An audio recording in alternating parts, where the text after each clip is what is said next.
On va poursuivre avec Paul Goubert, Paul Jackie Goubert.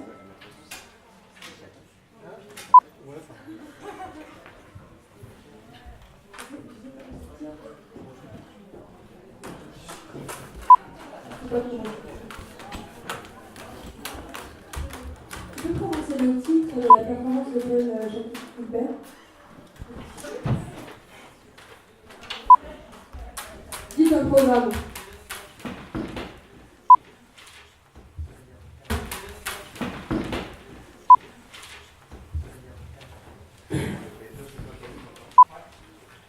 Apotimata Omphalou Knit 2 Polyphémitors.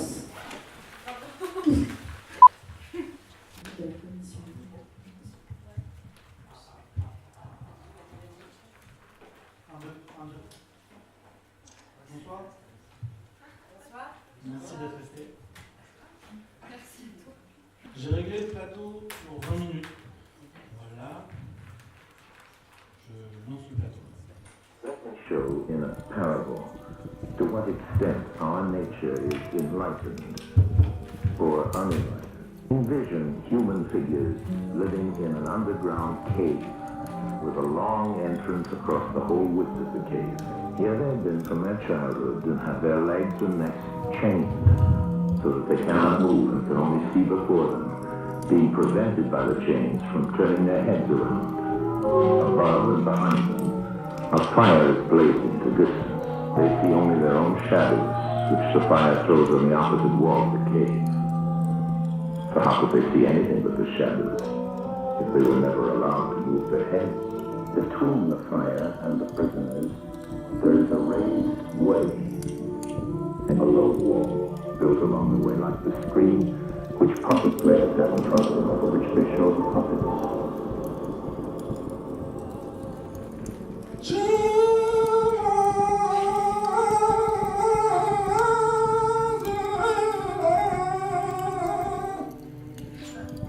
Je vais vous expliquer pourquoi je fais ça.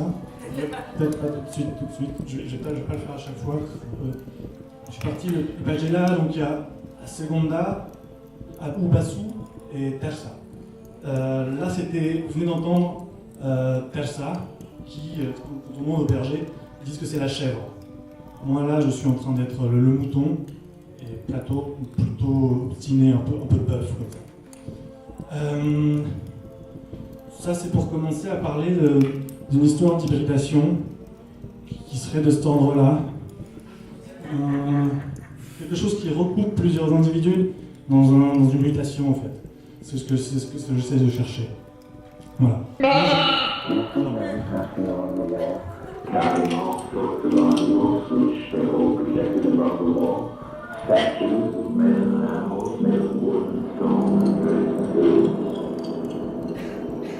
Non, c'est bon, il a fini. Donc j'ai décidé, je voulais essayer d'être glaucon, mais un glaucon qui se serait émancipé. Donc ça, l'émancipation, elle s'est faite dans un épisode précédent, que vous ne verrez pas ce soir, mais je peux vous... Donc l'émancipation fantasmée, c'était quelque chose comme ça. Alors l'épisode, c'était un peu comme ça. Si vous voulez, j'étais assis. Donc chercher comment... D'abord, il s'émancipe avant d'être libéré, comme le voudrait le mythe. Enfin, l'allégorie, plutôt. Et toute l'histoire, ça a été de trouver qu'est-ce qui permettait l'émancipation d'un être humain tout seul dans une caverne. Donc je me suis regardé, je me suis mis comme ça, et je me suis dit, qu'est-ce que je produis? Qu'est-ce que je peux produire à mettre entre cette flamme, donc la flamme qui je préfère...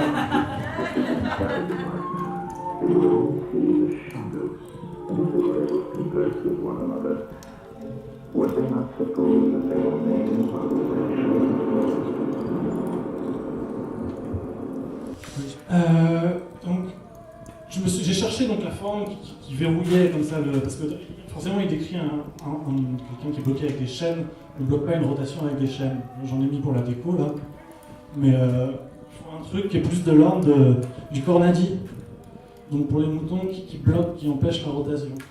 Donc c'est vers là, j'ai commencé donc à pouvoir m'approcher un peu de cette mutation. Et de là, je me suis dit, d'accord, il y a moi face donc au fond de la caverne, et il y a donc cette frame qui est verrouillée par le regard, un espèce d'œil comme ça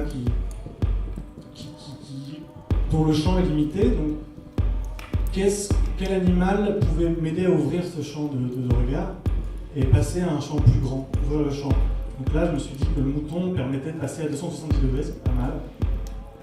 Sachant que moi, là, je suis dans une situation limitée qui serait plus proche de celle d'un cyclope, avec un œil invaginé, on dirait. Normalement, ça s'utilise pour le nombril. Mais et donc, il y a un angle d'à peu près 90. Essayer d'aller chercher les gens derrière moi, comprendre un peu ce que j'étais en train de voir. Donc ça, c'est l'histoire de ce cyclope. Je vais peut-être pas le faire écouter. Would not be sure to think when one of the passers-by spoke to avoid pain from an affecting shadow. To them, the truth would be literally Si nothing. j'enlève tout. Donc, il y avait des histoires de mutation. Donc là, c'est Giambattista Della Porta, et Lebrun, qui allait chercher. Et en documentant un peu, j'ai trouvé ces images. Donc, c'est dans le Koso Rock District.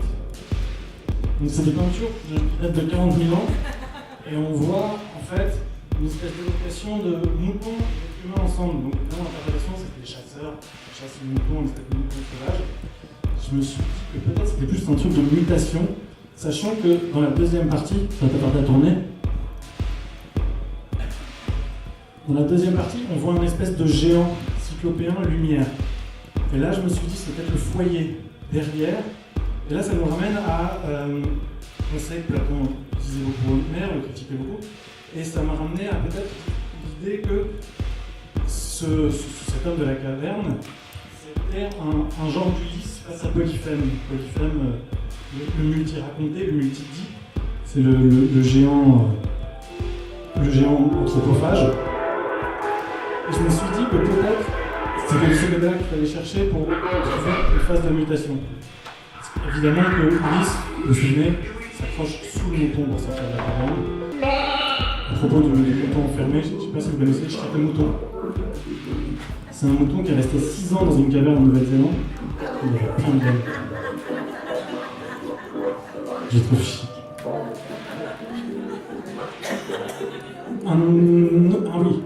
Oui, important, dans ces jalons de la métamorphose, il y a le mouton à tête d'homme. Je me suis dit qu'on pourrait essayer de créer un mouton ou un muton qui serait un bon tricoteur. Parce que, bon, j'explique. Le tricot, cette histoire de tricot, c'est pour relier la trichotomie. On a la dichotomie platonicienne entre le sensible et l'intelligible. Et je me suis dit qu'on pouvait créer une autre notion, qui est la notion de l'image qu'on crée soi-même, qu'on vient interpeller. Donc c'est pour ça que j'ai développé le tricotin. Alors ça, c'est la version 2, je suis vachement fier. C'est la version voilà. Comment ça? Et là, non mais non, vous voyez, je l'ai reconstitué autour du... Je fais des espaces comme ça de choses très mimétiques, de mieux comprendre, c'est un peu de la didactique visuelle. Un grand tricotin qui est complètement flou ici, et dans lequel on peut tricoter des images. C'est cette idée de formulation. Alors on dit d'accord, mais dans la caverne, t'es venu, t'as pas de laine. Et c'est là que je me suis fait chercher la peluche du nombril. Donc, c'est cette chose qui fait qu'en tant qu'homme, là, on forme une petite peluche dans le nombril qu'on pourrait, à force d'amoncellement, peut-être filer et arriver à tricoter cette chose.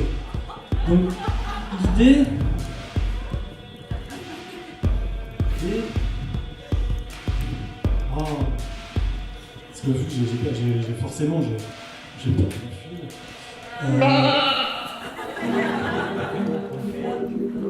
Pardon, plateau, je t'écoute pas.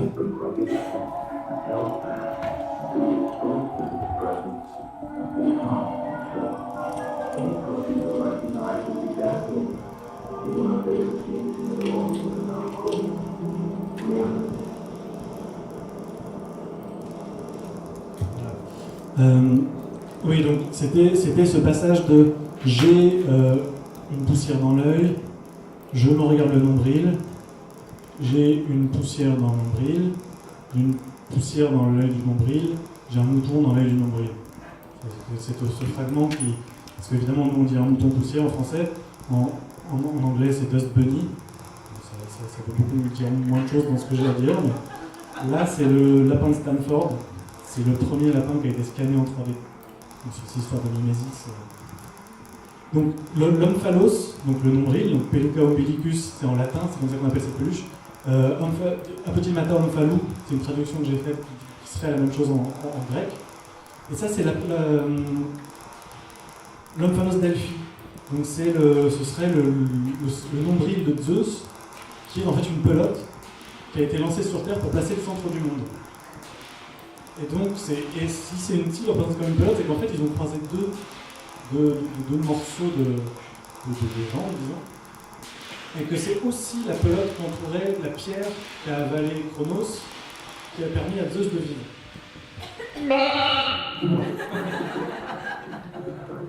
Donc ça, c'était le vase du mouton, d'Ulysse au mouton, j'ai oublié de vous montrer.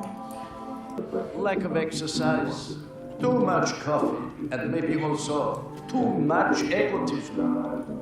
C'est cette histoire de nombril, d'être auto-centré et de nombril qui mange le monde. C'est ce que fait le tricotant en projetant et en se mettant à créer des ombres, donc encore vu, entre le moi et l'image qu'on voit. Oui, sur cette histoire de nombril-œil, je fais un peu d'azimut, mais comme ça permet d'avancer, de faire le tour de ce tricotin. On met dans sa fonction. Et alors le nombril c'est capital, hein. Il y aura plusieurs nombrils ce soir. Le nombril c'est capital parce que le nombril c'est dans la théorie des proportions du corps humain, hein, le centre du corps d'où se calculent toutes les proportions. Or, de près, donc ça a attiré mon œil parce que j'ai type de regard, de près c'est très étrange et là je vous demande malheureusement de faire confiance, je crois qu'on ne voit pas très bien sur la photo. Mais ce nombril est peint comme un œil. Hein, il est exactement peint comme un œil. C'est-à-dire vous avez la paupière, hein, le creux, et puis vous avez le cercle de l'œil. Il y a une petite goutte lumineuse. J'espère que vous le voyez, hein, que vous pouvez le voir. Sinon, je vous demande de faire confiance, mais il y aura d'autres yeux qu'on verra mieux tout à l'heure. Hein. Il est peint comme un œil qui regarde le spectateur. Parce que ce nombril-œil, que vous n'avez pas très bien vu ce soir, il n'est pas isolé, il n'est pas unique, loin de là.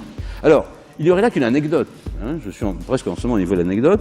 Mais s'il y avait d'autres exemples de ce même type de problématique, avec des variations. Donc, ce nombril-œil cas isolé devient un motif constitué, un motif particulier. Alors, il faut vérifier que je ne suis pas fou, hein, c'est-à-dire que tout nombril n'est pas un œil, hein, parce que sinon, si tout nombril était un œil, ma démonstration ne tiendrait pas. Donc, le nombril-œil d'Antonello et des autres, il y en a quelques autres, est bien un motif particulier, susceptible de déplacement de thème à thème, et se maintenant dans la longue durée, à travers par ailleurs des écoles et des milieux différents. Pardon, enseignant, je vais donner un peu la parole.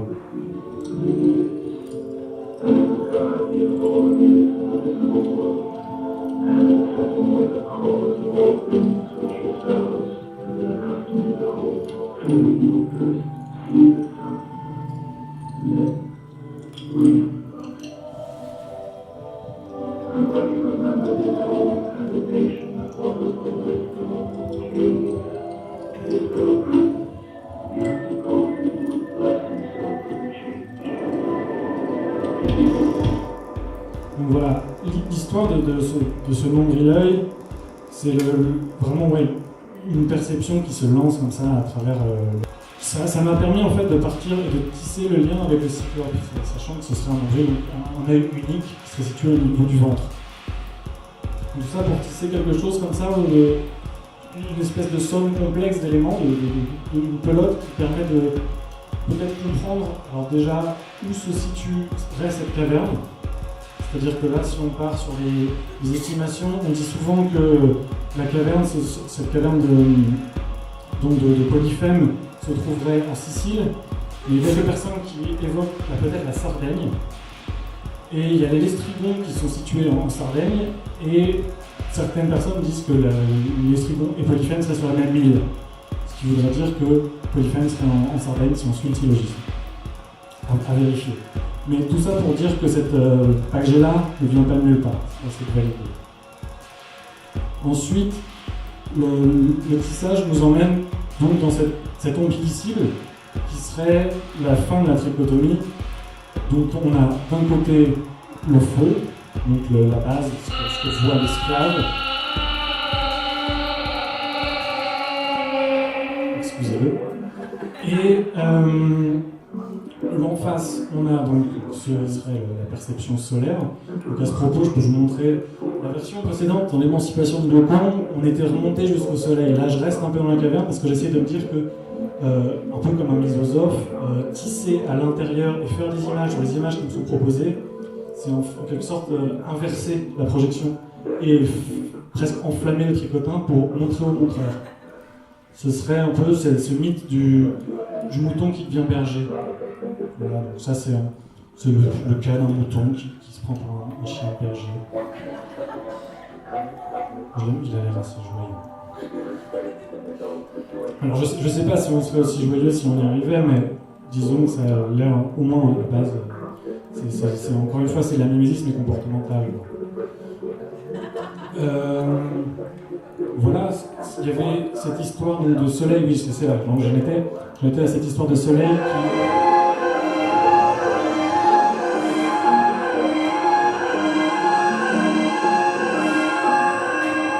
qui venait comme ça éblouir, se révéler la vérité au monde. Alors c'était très emphatique, une espèce de climax comme ça, je suis pas trop d'accord avec ça. Donc, voilà. Je préfère cette espèce de labeur, vous voyez, des heures pour tenter de construire ce qui pourrait être d'abord dans un premier temps une caverne, donc encore une fois par imitation, puis dans un essor un peu plus complexe, essayer d'imaginer des formes donc, et de générer des formes de soi-même et pouvoir proposer à son regard en tant que spectateur des formes qui nous appartiennent. Donc là, il y avait par exemple le tissage du Vittoriano. Ça, c'est pour recroiser avec le pays de la femme architecte, qui me paraît être un bon jalon de compréhension, quand je disais ça tout à l'heure, de cette espèce de syndrome de Track-Light, c'est-à-dire une ambition tellement grande que, là c'est le notable de Newton par Boulay, qui serait une telle ambition que ça isolerait du reste du troupeau. Peut-être qu'à force, en s'éloignant, c'est ce que disait Platon, il y aurait des envies de meurtre chez les autres esclaves en cas de retour. Comme c'était cette croyance qu'on essaie de défendre. Ce qui m'a fait penser que peut-être Polyphème, et j'ai cherché, et il s'appelle aussi Araphares, c'est le dieu qui c'est le faux, qui m'appelle alors, ici. But to be willing to descend again to those prisoners and to share their troubles and their honors, whether they are worth having or not. And this they must do, even with the prospect of death. They shall give of their help to one another, wherever each class is able to help the community.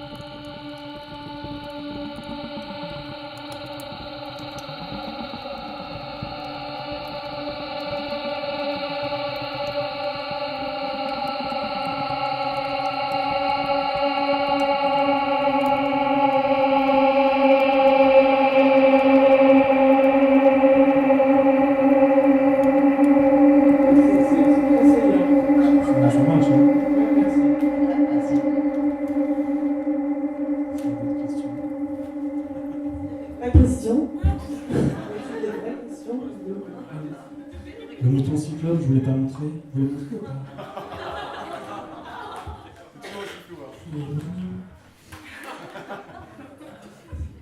C'est pour lui que je fais ça, je montre même pas l'image.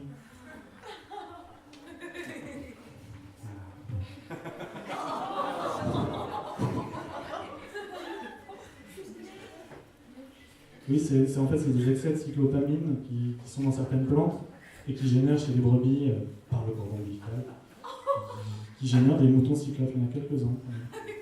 Ils sont viables jusqu'à quelques semaines.